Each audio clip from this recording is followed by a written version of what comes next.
We are all born with certain physical characteristics determined by our genes.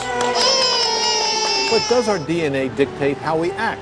Genes may very well determine how we behave in given situations. Researchers say they are learning now that genes help control how we interpret our environment.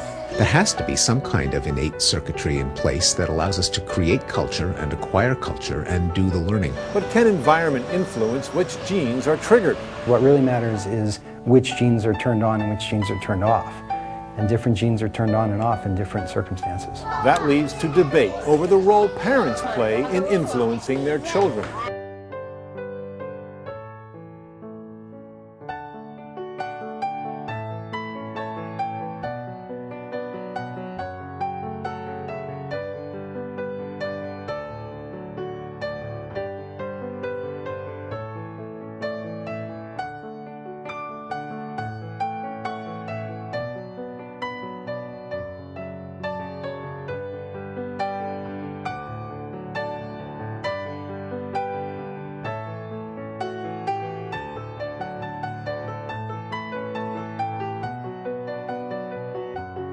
Parents aren't the only aspect of the environment.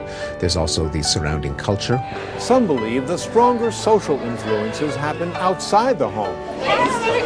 Children live in separate worlds, and each world is very important, but there's very little carryover from one world to the other. And what is carried over is whatever is genetic. Controversial author Judith Rich says how well a child turns out is up to the child, not the parent. Others find that troubling.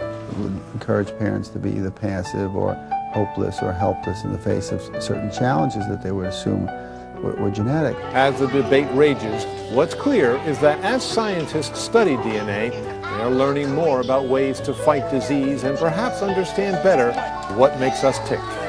I'm Dr. Dina Duff.